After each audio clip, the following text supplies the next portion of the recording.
हरे कृष्णा। आप सभी लोगों का स्वागत है। आज के सत्र में हम पढ़ रहे हैं श्री कृष्ण लीला बुक और उसके 29 अध्याय हम पढ़ चुके हैं। आज हमारा 30th चैप्टर जो है वो स्टार्ट हो रहा है, जिसका शीर्षक है कृष्ण का गोपियों से छिपना। उससे पहले हम मंगलाचरण से शुभारंभ करेंगे। आप में से जो रीड करना चाहता होगा वो हैंड रेज कर सकता है।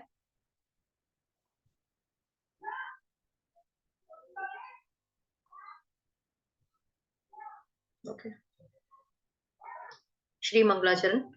ओम अज्ञानतिमिरान्धस्य ज्ञानाञ्जनशलाकया चक्षुरुन्मिलितं येन तस्मै श्रीगुरुवे नमः।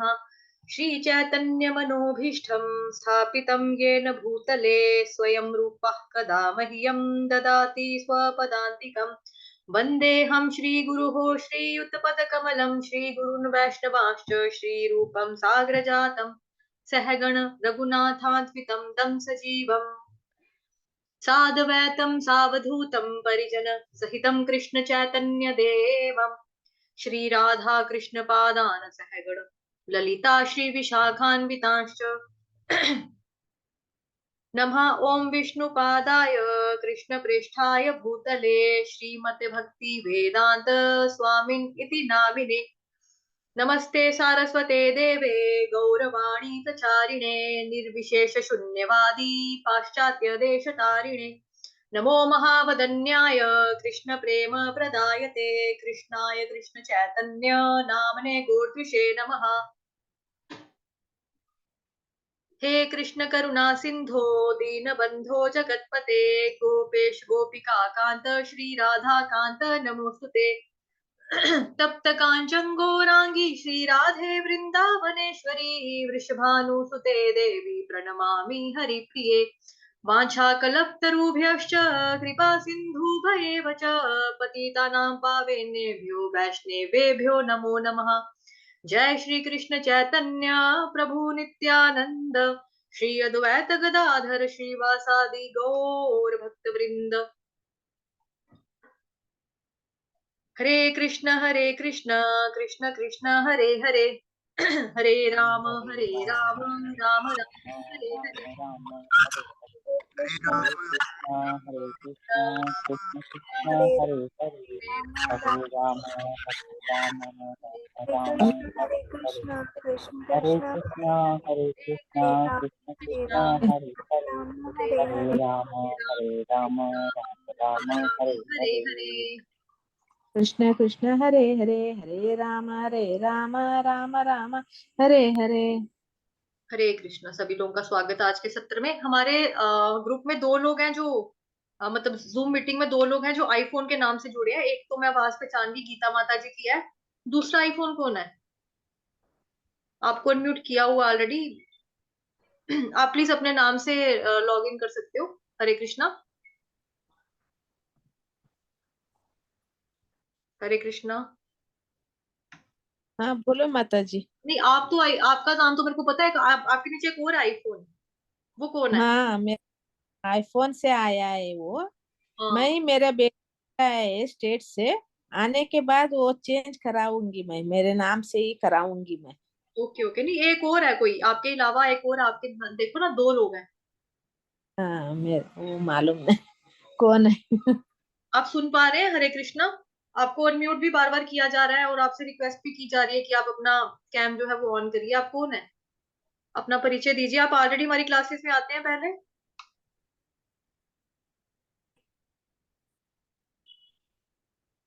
इनको रिमूव कर रही हूँ, ये जवाब नहीं दे रहे। इनको मैं रिमूव कर रही हूँ यहाँ से। पता नहीं कौन है। हरे कृष्णा माता जी। हो सकता है मेरा अनिल बुद्धराजा के नाम से आता है। आप प्रिया माता जी हो? नहीं, मैं प्रभा बुद्धराजा हूँ। प्रभा माता जी। ओके मैं केवल आपकी क्लास सुनती हूँ। Okay okay. नो इश्यूज माता आपने जी, नो कभी इश्यूज। कभी नोटिस किया होगा ना। कोई बात नहीं माता जी। हरे कृष्णा। आपका स्वागत है। हरे कृष्णा। हरे कृष्णा माता जी। हरे कृष्णा। हरे कृष्णा। अभी पता नहीं वो मेरा ही है कि नहीं, आप ही मुझे आप ही मालूम नहीं। करना। कोई बात नहीं माता जी। एक्चुअली कुछ प्रॉब्लम्स भी चल रही है ना आजकल, इसलिए थोड़ा सा देखना पड़ता है। हरे कृष्णा। तो आज का हमारा जो चैप्टर है, अध्याय है, वो है अध्याय नंबर 30, जिसका शीर्षक है कृष्ण का गोपियों से छिपना। जब कृष्ण सहसा गोपियों की टोली से अदृश्य हो गए, तो वे उन्हें प्रत्येक स्थान में ढूंढने लगी, किंतु कहीं भी उन्हें ना पाकर वे भयभीत हो गईं और उनके पीछे पागल सी हो उठी। वे अत्यंत प्रेम तथा स्नेह से कृष्ण की लीलाओं का ही चिंतन करने लगी। उनके ध्यान मग्न होने के कारण उनकी स्मृति जाती रही और अश्रुपूरित नेत्रों से वे कृष्ण की सारी लीलाएं उनके साथ हुए। सुंदर वार्तालाप, उनके आलिंगन, चुंबन तथा अन्य कार्यकलाप देखने लगी। कृष्ण के प्रति अत्यधिक आकृष्ट होने से वे उनके नाचने, चलने, हंसने का इस तरह अनुकरण करने लगी कि मानो वे स्वयं कृष्ण हो। कृष्ण के ना होने से वे सब पागल हो उठी। वे एक दूसरे से कहने लगी कि वे ही स्वयं कृष्ण हैं। वे सब शीघ्र ही एकत्र हो गई और जोर जोर से कृष्ण नाम का उच्चारण यानी कि कीर्तन करने लगी। वे उन्हें ढूंढते ढूंढते जंगल के एक सिरे से दूसरे सिरे तक पहुंच गई। वस्तुतः कृष्ण सर्वव्यापी हैं। वे आकाश में हैं, वन में हैं, हृदय के भीतर हैं और सर्वत्र विराजमान हैं। अतः गोपियां वृक्षों तथा पौधों से कृष्ण के विषय में पूछने लगी। जंगल में अनेक प्रकार के बड़े तथा छोटे वृक्ष थे। गोपियां इन वृक्षों को संबोधित करने लगी। हे वट वृक्ष, क्या तुमने नंद महाराज के पुत्र को इधर से जाते, हंसते या बंसी बजाते देखा है? वह हमारा चित्त चुरा कर ले गया है। यदि तुमने उसे देखा है तो हमें बताएं कि वह किधर गया है। हे प्रिय अशोक वृक्ष, हे नाग पुष्प के वृक्ष, हे चंपक वृक्ष, तुम ही बता दो कि क्या बलराम के छोटे भाई को इधर से जाते हुए देखा है? वे हमारे गर्व के कारण अंतर्ध्यान हो गए हैं। गोपियों के गोपियों को कृष्ण के अंतर्ध्यान होने का कारण ज्ञात था। वे जानती थी कि जब वे कृष्ण के साथ आनंद मग्न थी, तो वे अपने को ब्रह्मांड की सर्वाधिक भाग्यशालिनी स्त्रियां समझ रही थी। चूंकि अपने को गर्वित अनुभव कर रही थी, अतः श्री कृष्ण उनके गर्व का दमन करने के लिए तुरंत अंतर्ध्यान हो गए हैं। कृष्ण नहीं चाहते कि उनके प्रति की गई सेवा के लिए उनके भक्त गर्वित हों। तो हमें भी यहाँ से सीखना है कि अगर जैसे हम में से कई लोग हैं जो प्रचार में हैं, ठीक है, कई लोग हैं जो माला राउंड्स जो करते हैं, वो बहुत ज्यादा चैंटिंग उनकी अच्छी चलती है, जबरदस्त होती है। और कुछ लोग हैं वो भगवान को अच्छे से सजाते हैं, मतलब श्रृंगार करते हैं, ठीक है, और सेवा करते हैं। लेकिन हमारे में भी कभी भी एक मतलब कि लेश मात्र भी अहंकार नहीं आना चाहिए उस चीज का कि देखो मैंने कितना सुंदर भगवान जी का श्रृंगार किया है। हमको कहना चाहिए भगवान कितने सुंदर लग रहे हैं, क्योंकि वो हमेशा ही सुंदर लगते हैं। लेकिन ये बोलना कि हमने कितना अच्छा किया, मैं कितने चैंटिंग आजकल जो है मेरा जॉब कितना ज्यादा बढ़ गया, उसकी उसकी तो बस 25 ही हो रही है, मेरी तो देखो 50 हो रही है। तो अपने आप में इस तरह से गर्वित नहीं, हाँ, लेकिन दूसरे भक्त को मोटिवेट करो कि भाई मैं 50 राउंड्स कर रहा हूँ, आप भी भक्ति में इतने हो गए हुए पुराने, आप धीरे धीरे माला को बढ़ाओ। एक दूसरे को मोटिवेट करना, एनकरेज करना कि आप और अच्छे भक्ति कर सकते हो और अच्छे भक्त बन सकते हो, वो एक डिफरेंट थिंग है। लेकिन अपने में थोड़ा सा घमंड लेके आना, देखो मेरे को श्लोक आ गए, देखो मेरे को याद सारा कुछ हो गया, अब देखो मैं कितना वो हो गया हूँ। तो ऐसी चीजों से हमें घमंड से बचना चाहिए, क्योंकि हम सभी भक्त हैं, प्रैक्टिस कर रहे हैं। तो गोपियां जो है भगवान जी की एकदम से शुद्ध भक्त है ना। तो वे हर भगवान जो है हर एक की सेवा को स्वीकार करते हैं, किंतु वे ये नहीं चाहते कि एक भक्त अपने को दूसरे से अधिक गर्वीला अनुभव करे। यदि कभी ऐसी भावना उत्पन्न होती है तो श्री कृष्ण उसके प्रति अपना भाव बदलकर उस भावना को समाप्त कर देते हैं, ठीक है। यहाँ से हमारे लिए ये सीखने को था। अदरवाइज आप लोगों ने ध्यान दिया होगा कि जब से ये रासलीला का कंसेप्ट स्टार्ट हुआ है, तब से मैंने आपको एक्सप्लेन कुछ नहीं किया है जो कि इससे रिलेटेड हो। मैंने आपको अगर एक्सप्लेन किया तो मैंने क्या चीजें एक्सप्लेन की है, मैंने आपको श्रीमद् भगवत गीता का जहाँ पे हाँ, जहाँ पर श्रीमद् भगवत गीता से रिलेटेड कुछ आया है, तो वहां पे मैंने श्लोकास जो है वो कोट किए हैं, उनको एक्सप्लेन किया है, बट मैंने इनको एक्सप्लेन नहीं किया है। क्यों? क्योंकि एक बार जो श्रीला प्रभुपाद जी थे, उनसे किसी भक्त ने पूछा कि सारे जो जितने भी भागवतम के कथावाचक है ना, वो सभी लोग जो है ना रासलीला के ऊपर बोलते हैं, बट आप नहीं बोलते हो, आप क्यों नहीं बोलते हो? तो प्रभुपाद जी ने ये बोला था कि मैं उस योग्य नहीं हूँ, मैं उस लायक नहीं हूँ। तो अगर प्रभुपाद जी जैसे शुद्ध भक्त जो है भगवान के, अगर वो अपने आप को उस योग्य नहीं समझते, कि वो इस चीज के ऊपर बातचीत कर सके, तो हमारी क्या योग्यता है? हम तो कुछ भी नहीं है, हम तो गाजर मूली भी नहीं है, मतलब कि पाँव का एक छोटा सा डस्ट का एक पार्टिकल होता है ना, हम तो उसके बराबर भी अभी नहीं है, तो हम लोग भी नहीं बोल सकते।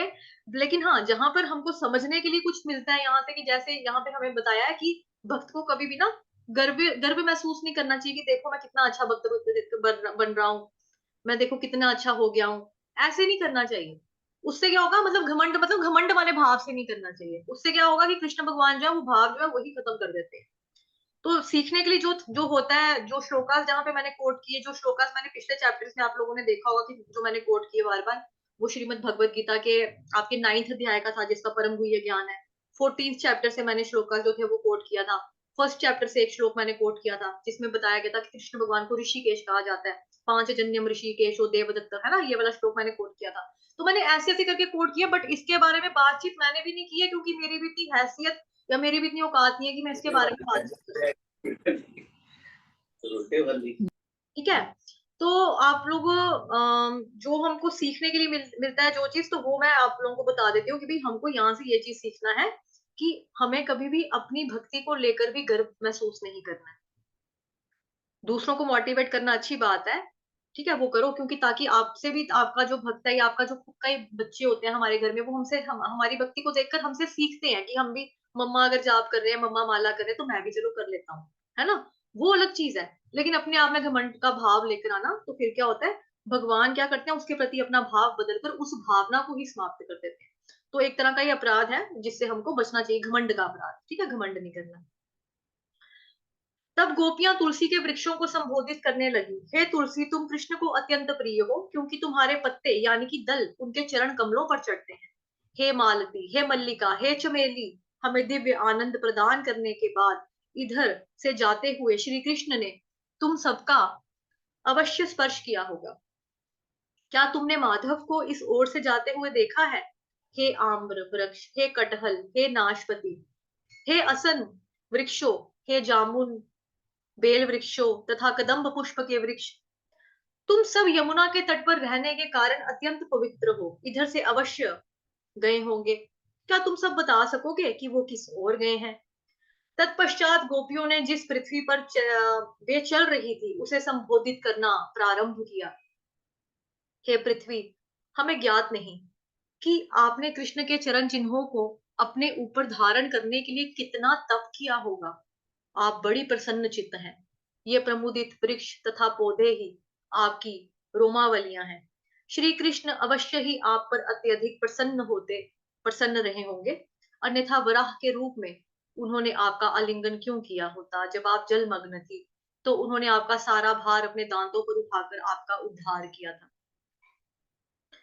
अनेक वृक्षों, पौधों और पृथ्वी को संबोधित करने के पश्चात उन्होंने अपना मुंह उन सुंदर हिरणों की ओर फेरा जो उनकी ओर प्रसन्नता पूर्वक देख रहे थे।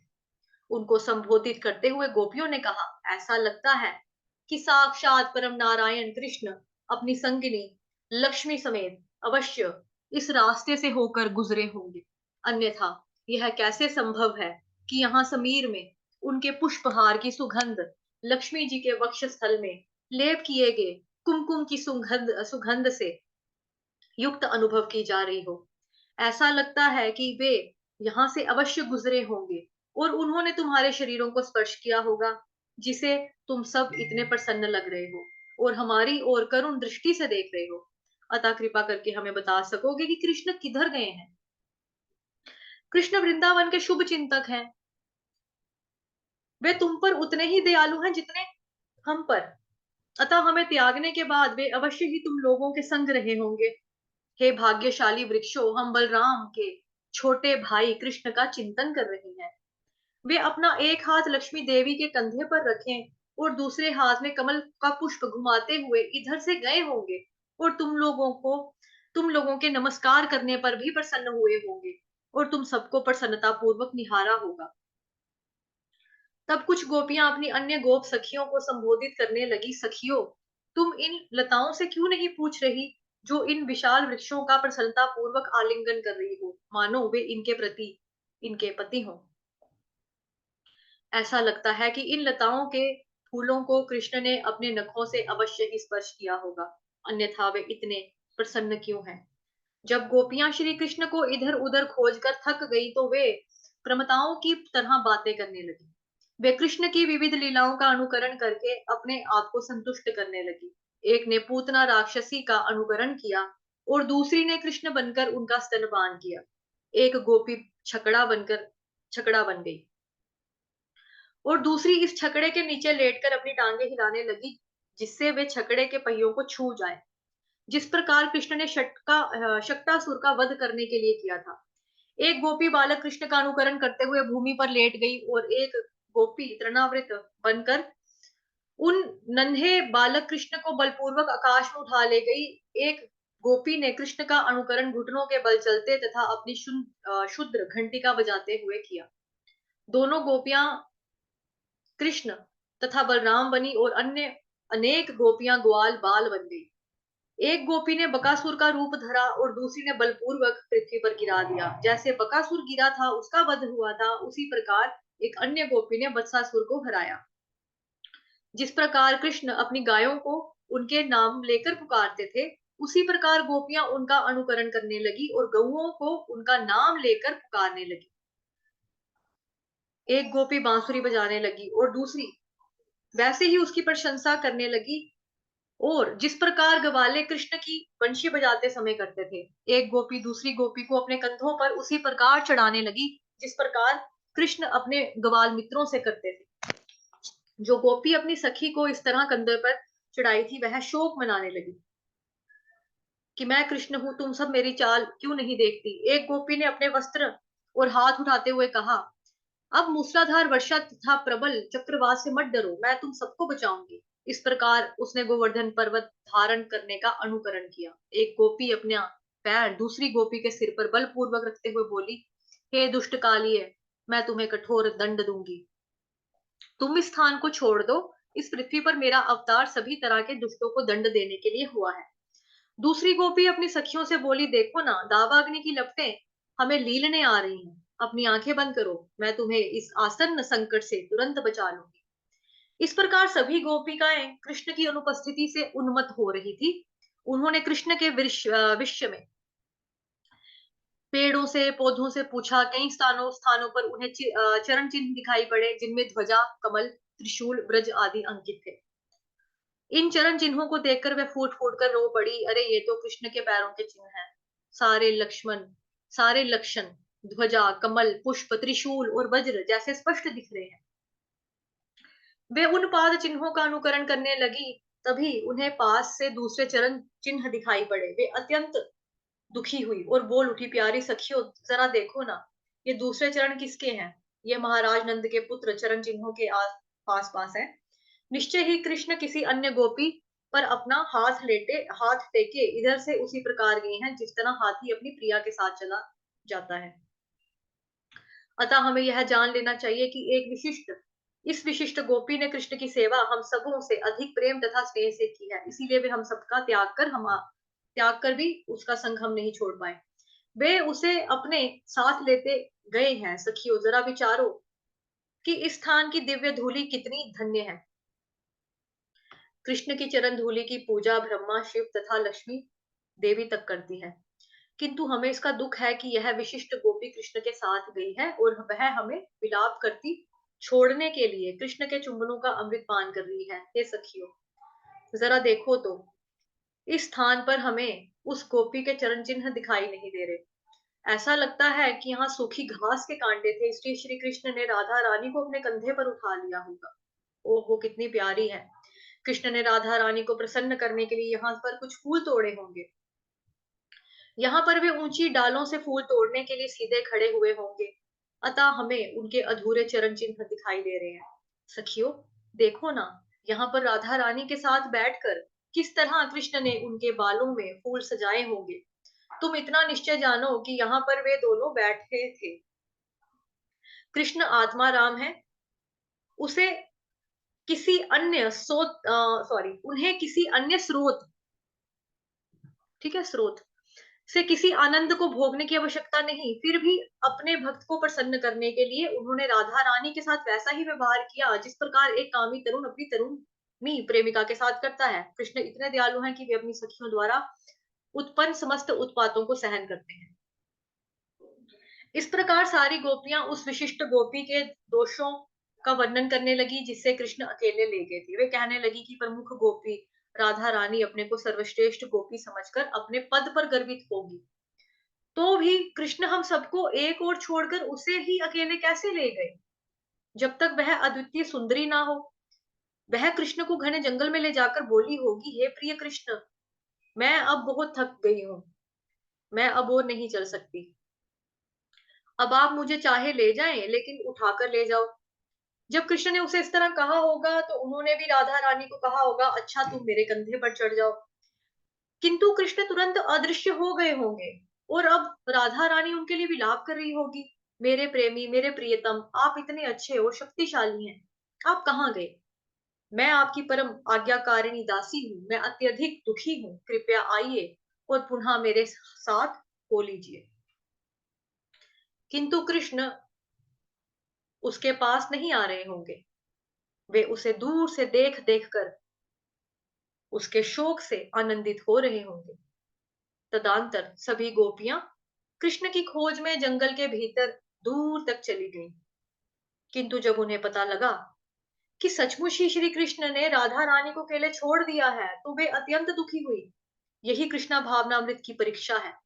प्रारंभ में उन्हें कुछ कुछ ईर्ष्या थी कि कृष्ण हम सब गोपियों को छोड़कर राधा रानी को ही क्यों लेते गए, किंतु जैसे ही उन्हें पता चला कि कृष्ण ने राधा रानी को भी छोड़ दिया है और वह अकेले ही उनके लिए विलाप कर रही है, तो वे उनके प्रति दयार्द हो उठी।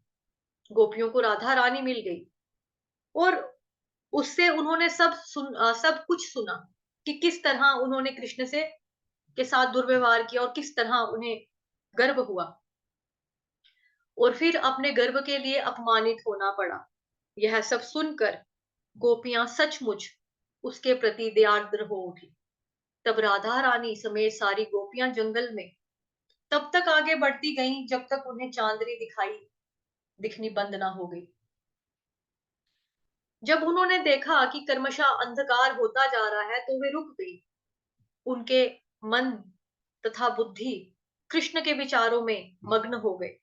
वे सब कृष्ण के कार्यकलापों तथा उनकी बातों का अनुकरण करने लगी और अपना हृदय तथा अपनी आत्मा कृष्ण पर न्योछावर करने के कारण वे अपने परिवार को भूलकर उनकी महिमा का गान करने लगी। इस प्रकार सारी गोपियां यमुना तट पर लौटकर वहां एकत्र हो गई और यह सोच सोच कर कि कृष्ण उनके पास लौट कर आएंगे, श्री कृष्ण की महिमा का कीर्तन करने लगी। हरे कृष्ण कृष्ण कृष्ण कृष्ण हरे हरे, हरे Hare राम Rama, Rama हरे Rama, Hare हरे Hare, Krishna Hare Krishna Krishna, Hare Hare, Hare Krishna, हरे Krishna Krishna, Ram Hare Hare, Hare Rama, Rama Rama, हरे Hare Krishna Hare, Krishna Hare Krishna, Krishna Hare हरे Krishna, Krishna हरे Krishna, राम Hare हरे Hare, Hare Ram Rama, Rama Rama, हरे Hare Krishna Hare, Krishna Krishna हरे Hare हरे, Krishna, हरे Krishna Ram Hare हरे Krishna, Ram Krishna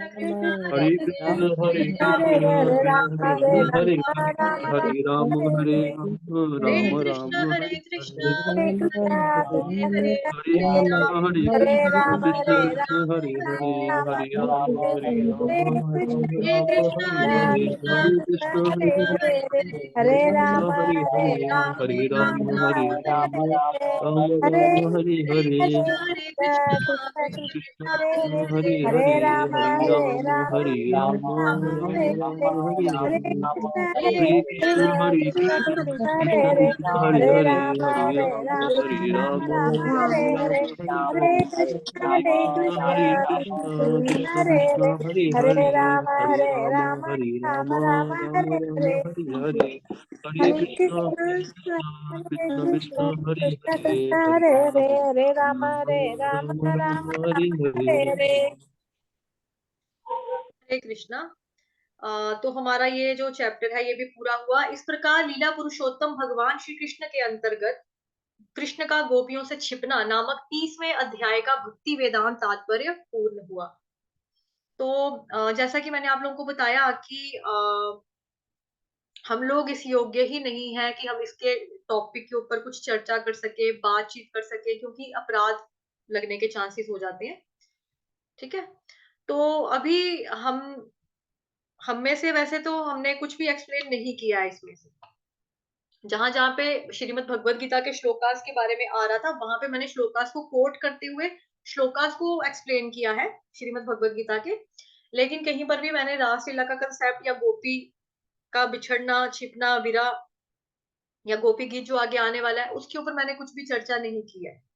ठीक है, और आपको आप में तो वैसे तो maximum देखो, ये जो चैप्टर होते हैं ना 29 से लेके 31-32 तक के जो चैप्टर्स होते हैं, वो नए वाले भक्तों को हम पढ़ाते ही नहीं है। हमको मना किया जाता है। ठीक है, जो हमारे सीनियर आचार्यगण होते हैं, जो हमारे शिक्षा गुरु होते हैं, उनके द्वारा हम लोगों को मना किया जाता है कि इसके बारे में कुछ नहीं बोलना है। बिकॉज क्या होता है कि जो नए वाले भक्त होते हैं, वो इस चीज को, इस पवित्र डिवाइन चीज को मतलब कि समझ नहीं पाते, भौतिक दृष्टि से उस चीज को देखते हैं, जबकि ये पूरी की पूरी तरह से आध्यात्मिक है।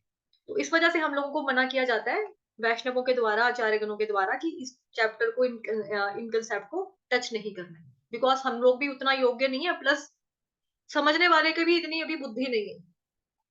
तो क्योंकि जैसा कि मैंने आपको पहले भी बताया कि श्रीमद् भागवतम का 10th कैंटो का कंपाइलेशन है ये पूरा, मर्यादा पुरुषो ये सॉरी पूर्ण पुरुषोत्तम भगवान श्री कृष्ण लीला बुक जो हम पढ़ रहे हैं, ये 10th कैंटो यानी कि श्रीमद् भागवतम का जो 10वां स्कंद है, उसी का कंपाइलेशन है।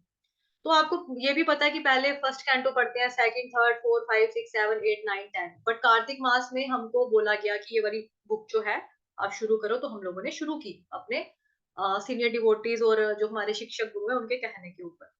अभी जो बिल्कुल न्यू भक्त होते हैं, तो हम लोग उनके साथ ये चीज बिल्कुल भी शेयर नहीं करते हैं। बिकॉज क्योंकि आप लोग जो हो 2 सालों से मेरे साथ प्रैक्टिस कर रहे हो, 2 सालों से आप लोग ग्रुप में जुड़े हुए हो, आप में से कई भक्त जो हैं 16 राउंड्स कर रहे हैं, कई भक्त जो है वो 25 कर रहे हैं, खुशबू माता जी जो 40 से ऊपर करती है। ठीक है, जितने भी लोग हैं आप 2-2 सालों से प्रैक्टिस कर रहे हो, तो दैट्स वाई कि मैंने ये जस्ट रीड कर दिया हम लोगों ने ग्रुप में। अदरवाइज जो न्यू भक्त होते हैं, हम उनके साथ ये पढ़ते नहीं है।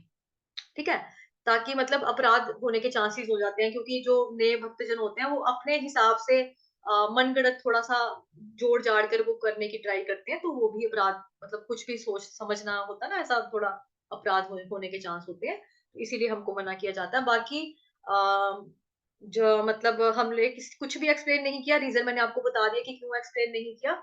फिर भी हम लोग जो है अभी सभी माफी मांगते हैं कृष्ण भगवान जी से भी, आचार्य जनों से भी, प्रभुपाद जी से भी। क्योंकि देखो प्रभुपाद जी ने लिखा है, तात्पर्य पूरा यहाँ पे बताया है, तो पढ़ने के लिए बताया है, बट पढ़ने के लिए भी वैसी हमें बुद्धि होनी चाहिए। तो हम उनसे कृपा मांगेंगे कि हमारे पास भी ऐसी बुद्धि आए जिससे हम समझ सके, पढ़ सके, भक्ति में आगे प्रोग्रेस कर सके। तो इसीलिए आप लोग ये मत सोचना कि हमें 2 चैप्टर्स माता जी ने एक्सप्लेन नहीं किए थे, तो उस योग्य मैं नहीं हूँ अभी। ठीक है, तो कल हम ये वाला चैप्टर पढ़ेंगे, रीड ही करेंगे जस्ट, और उसके बाद जो आगे है, आगे क्या चैप्टर का नाम क्या है, ओके, हाँ, इन चैप्टर्स को हम सिर्फ फिलहाल रीड ही करेंगे। तो जहां से समझ आने वाला आएगा आगे, तो वो हम समझेंगे, जैसे कि यहाँ पे भी। ठीक है, कुछ चैप्टर जैसा कि मैंने आपको बता दिया, तो उस वे में ठीक है, आप समझ गए होंगे, आई होप आप लोग को समझ में आ गई ये बात। तो हरे कृष्ण महामंत्र का जाप जो है ज्यादा से ज्यादा करें, रोज करें। हमारे ग्रुप की एक माता जी हैं, प्रभा माता जी, उनके हस्बैंड को पैरालिसिस का अटैक हुआ है, अभी वो स्टेबल है। कल मैंने ग्रुप में मैसेज भी डाला था कि सभी लोग जो है उनके हस्बैंड के लिए, प्रभु जी के लिए एक्स्ट्रा राउंड्स करो, मतलब 16 तो आप लोग करते ही हो। हाँ, एक चीज मैं आप लोगों को और क्लियर करना चाहती हूँ कि जैसे मैंने बोला कि एक्स्ट्रा चैंटिंग के राउंड्स जो है वो उनके लिए करने हैं, प्रभु जी के लिए। तो कई बार क्या होता है कि जैसे लोग अपनी 16 माला करते हैं ना, तो कहते हैं कि 16 माला में से ना आज 4 माला मैंने इसको दे दी, बट पहले अपनी 16 माला पूरी करनी है। किसी को अगर आपने माला देनी है, जैसे कोई रोगी है, कोई पेशेंट है, मरीज है, कोई नहीं ले पा रहा है, कोई दुख दर्द में है, आपको तकलीफ हो रही है उसको देखकर, या किसी की डेथ ही हो चुकी है, तो एक वैष्णव का देखो ये स्वभाव है, और वैष्णव के दिल में ना दूसरों के प्रति दया का भाव होता है। और ये होना चाहिए कि हमें दूसरे के ऊपर तरस आए, दूसरे के ऊपर दया आए, कि मतलब दूसरे को दुख, दूसरे के दुख को देखकर हमको दुख फील हो। ये हम वैष्णव लोगों का एक वो होता है, मतलब गहना है जिसको कहना, कि मतलब कि होना चाहिए एक वैष्णव को ऐसा कि दूसरे की दुख तकलीफ को समझना चाहिए हमें। बट उसके लिए क्या करना है आपको, पहले अपनी 16 माला कंप्लीट करनी है। पहले अपने राउंड्स जो है वो कंप्लीट करेंगे, उसके बाद मैंने तभी लिखा था एक्स्ट्रा राउंड्स। उसके बाद अन्य माला जो आप करेंगे, 4 करो, 5 करो, 6 करो, 10 करो, वो आपकी अपनी क्षमता है, आपके समय के हिसाब से आप वो करके दूसरे को फिर वो माला जो है आप उनके नाम कह सकते हो कि भगवान जी ये माला जो है 4 मैंने उनके नाम पे की, क्योंकि वो रोगी हैं, बीमार हैं, तो वो भी नहीं कर पा रहे हैं, उनकी सेहत में जल्दी से सुधार हो जाए, तो इसलिए प्रभु जी भगवान जी से प्रार्थना करके आप उनको ये वाली माला का फल आप उनको दे देना कि वो जल्दी से ठीक हो जाए। बट पहले 16 माला अपनी करनी है, रिमाइंड मतलब कि याद रखना, अगर मैं दलदल में फंसी हुई हूँ, ठीक है, और अगला बंदा जो है वो भी दलदल में ही फंसा हुआ है, तो वो मेरे को दलदल से बाहर नहीं निकाल सकता। मेरे को अगर दलदल से बाहर निकालना है तो वो इंसान निकाल सकता है जो खुद दलदल में नहीं फंसा हुआ, वही मेरे को बाहर से रस्सी या डंडा पकड़वाएगा, तो मैं पकड़कर उसको बाहर खींचकर बाहर आ पाऊंगी ना। तो अभी तो हम खुद ही उतने नहीं हुए कि हम अपनी माला में से किसी को देते रहे। बिकॉज हमको क्या करना है, पहले अपनी माला कंप्लीट करनी है, 16 की 16 माला, या जितना भी आपने प्रण रखा हुआ है, जिसका 25 है वो 25 करता है, ठीक है, जिसकी 50 है वो 50 करता है। तो अपनी माला पहले पूरी करनी है, उसके बाद extra rounds, extra, ETC dot बिंदी, एक्स्ट्रा एक्स्ट्रा राउंड देने हैं, अपने में से नहीं देने हैं, ठीक है, एक्स्ट्रा राउंड करेंगे तो वो वाले आप उनको माला में दे सकते हो। जैसे जिसको हथकड़ियां लगी हो, वो दूसरे की हथकड़ियां नहीं खोल सकता ना। हथकड़ियां भी अगर 2 जनों को लगी होगी तो दूसरा नहीं खोल सकता। एक बंदे की हथकड़ी नहीं लगी होगी, जिसके अपने हाथ खुले हुए होंगे, वो दूसरे की हेल्प कर सकते हैं। तो इसलिए दूसरे की हेल्प करना बहुत अच्छी बात है। वैष्णव के मन में दया का भाव होना चाहिए, करुणा होनी चाहिए, दूसरे को दुख दर्द को देखकर तड़प होनी चाहिए कि मैं इसको दुख दर्द से निकालूं। बट निकालोगे आप कैसे, जब आप खुद दलदल में नहीं हो, जब आपकी खुद हाथों में हथकड़ियां नहीं लगी हो, तब आप निकाल सकते हो। तो उसके लिए आपको क्या करना है, उसके लिए आपको एक्स्ट्रा राउंड्स करने हैं कि आप दूसरे की भी हेल्प कर सको। तो पहले आप अपना जाप पूरा करोगे, उसके बाद अलग से ज्यादा माला करेंगे, उनके नाम पे करेंगे। क्लियर हो गया सबको? हरे कृष्णा, क्लियर हुआ ये चीज आपको? ओके रिया माता जी, जी थैंक यू, हरे जी कृष्णा। माता जी माता जी, हरे कृष्ण। हरे कृष्णा। हरे कृष्ण। हरे कृष्णा माता जी।